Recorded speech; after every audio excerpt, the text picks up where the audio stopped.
बिस्मिल्लाहिर्रहमानिर्रहीम। अस्सलाम वालेकुम दोस्तों कैसे हैं आप। अल्लाह पाक से दुआ करता हूँ आप खैरियत से होंगे, अल्लाह पाक की हिफ्ज़ व अमान में होंगे। दोस्तों आज की वीडियो में हम आपको बताएंगे कि लीमू को किस तरह उगाया जाता है और इसके कौन कौन से तरीके हैं और किन किन तरीक़ों से आप इसके पौधे की प्रोपोगेशन कर सकते हो, और सारा कुछ आपको इस वीडियो में आने वाला है। दोस्तों सबसे पहले आपसे रिक्वेस्ट है कि आप अगर मेरे चैनल पे नए हो तो भाई के चैनल को सब्सक्राइब करके ज़रूर जाइएगा। दोस्तों ये जो लीमू आप देख रहे हैं ये सीडलेस लीमू है। वैरायटी आपके पास कोई भी हो, लेकिन इसको ग्रो करने का तरीका एक ही है। आप लीमू को, किसी भी वैरायटी के लीमू को 5 तरीक़ों से ग्रो कर सकते हो। पहला तरीका ये है कि आप लेमन के जो सीड होते हैं, सीड के ज़रिए आप इसको ग्रो कर सकते हो। दूसरा तरीका होता है एयर लेयरिंग का, जिसके ज़रिए आप शाख को यहाँ से थोड़ा सा छील के और 1 इंच जो है ना जगह जो आप छील के उसके ऊपर गुट्टी बांध देते हो, तो इस तरीके से आप पौधा तैयार कर सकते हो। दूसरा होता है वाटर लेयरिंग। वाटर लेयरिंग से मुराद यहाँ से ऐसे तिरछा टक दिया जाता है दरमियान तक ऐसे, तो इस तरीके से आप पानी के ज़रिए तैयार कर सकते हो। आप ये जो कट की हुई शाख होती है ना, इसको आप पानी में डिप कर देते हो तो यहाँ से जनाब ये अपनी जड़ें निकालना शुरू कर देता है। ये हो गए 2 तरीके। दोस्तों तीसरा तरीका आपको बताऊं कि वो ये है कि आप इसको कटिंग के ज़रिए तैयार कर सकते हो। कटिंग से तैयार करने का मतलब ये है कि आप जब गुलाब की कलम लगाते हो तो उस मौसम में आप इसकी कटिंग कोई 6 इंच जो कटिंग लेके आप उसको ज़मीन में दबा देते हो, तो ये वहाँ से अपनी जो है ना ग्रोथ लेना शुरू कर देता है। और जो 5वां तरीका है दोस्तों, तरीका ये है कि आप यहाँ से इसको कट कर दोगे, कट करके इसके दरमियान से आप बिल्कुल इसका जो ना होता है दरमियान, उसके दरमियान से आप टक लगाएंगे यहाँ तक, और वो जो ग्राफ्ट जुदा कलम होती है यहाँ से आप ली हुई सीडलेस लीमू की या जिस किस्म की भी आप ग्राफ्टिंग करना चाहते हैं, तो उस कलम को दोनों साइड से, जैसे लिखने वाली कलम नहीं होती तो उस तरह आप उसको बना लेंगे और कट किए हुए तरीके से आपको यहाँ इसमें फंसा देंगे। जो यहाँ से आप कट लगाएंगे ना दरमियान में, तो आप उस कलम को इस एरिया में फंसा देंगे और ऊपर से टेप या कोई ऐसी चीज़ से बांध देंगे जिससे ये होगा कि आप उसमें हवा नहीं आपने दाखिल होनी देनी, उसको एयर टाइट कर देना है और मज़बूती से बांधना है। तो ये 5वां तरीका हुआ। दोस्तों मैंने आपको 5 तरीके बताए लेमन को ग्रो करने के। इन 5 तरीक़ों में से 4 तरीके ऐसे हैं जिनसे आप जो है ना अपने पौधे से, ग्रो किए हुए पौधे से फल 1 साल के अंदर ही आप ले लेते हो।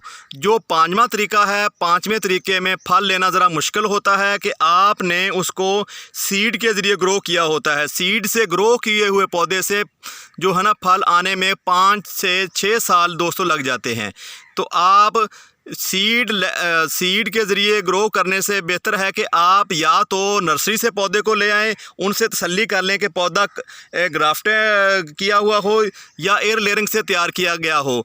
तो ये जो 4 तरीके हैं इसको आप अपने घर पे भी आसानी से कर सकते हो। आजकल जैसा कि मानसून जो है ना शुरू है, यानी कि प्री मानसून जो है ना पाकिस्तान में आ चुका है, तो आप ये बेहतरीन मौसम है एयर लेयरिंग के लिए और इसकी गुट्टी बांधने के लिए आप इसको ना आसानी से ग्रो कर सकते हो। ये जो कटिंग वाला तरीका होता है, ये दोस्तों नवंबर में आप इसकी कटिंग लेके 5 या 6 इंच की दोस्तों उसको आप ज़मीन में लगा देते हो, तो वो ऊपर से जो ना आंखें जो कोंपलें निकालना शुरू कर देता है।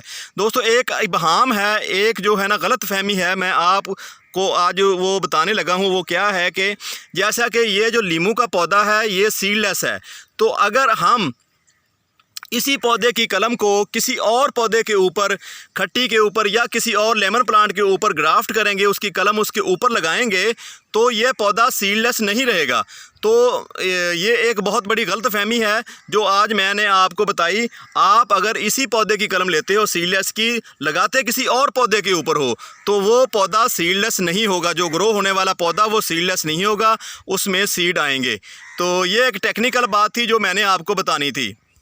दोस्तों अगर आप सीड से लगाना चाहते हो तो कोई कबाहत नहीं, आप सीड से भी लगा सकते हो, लेकिन आपको उस पौधे की 6 से 7 साल केयर करनी पड़ेगी। 7 या 6 साल के बाद वो पौधा फल देना शुरू करेगा।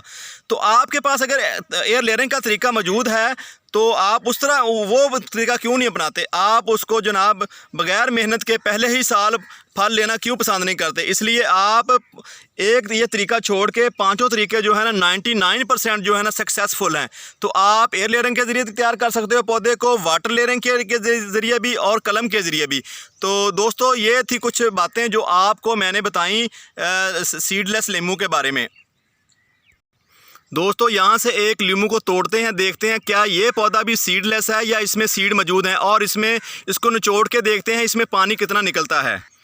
ये लीमू हमने एक तोड़ लिया है। तो लीमू अभी कच्चे हैं क्योंकि ये दोस्तों सारा साल इस पर फल लगा रहता है। इसकी बात एक ये इसमें ख़ासियत है इस वैरायटी में कि इसमें जो ना सारा साल जो ना फ्रूट इसके ऊपर लगा रहता है। अभी 1 माह पहले हमने पहले वाला फ्रूट तोड़ा था, अब जो साथ ही इसके ऊपर दूसरे फूल आना शुरू हो गए।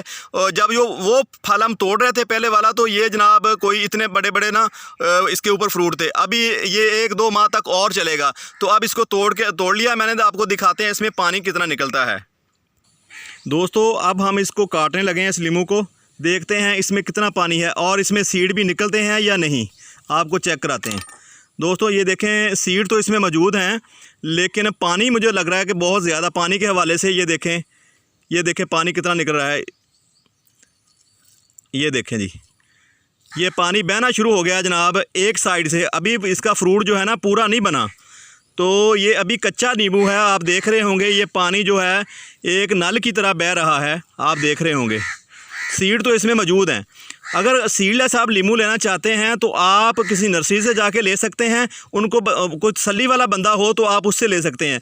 दूसरा, आप जैसा कि मैंने आपको कहा कि सीडलेस नींबू नहीं रहता। अगर आप किसी दूसरे पौधे पे उसकी ग्राफ्टिंग कर रहे हो या कलम कर रहे हो, तो जैसा कि ये आप देख रहे हैं इसमें सीड मौजूद हैं। दोस्तों ये थी वीडियो। आपको वीडियो आज की कैसी लगी? उम्मीद करता हूँ आपको वीडियो पसंद आई होगी। मिलते हैं अगली वीडियो तक, आपसे ज़्यादा चाहता हूँ। अल्लाह हाफिज़।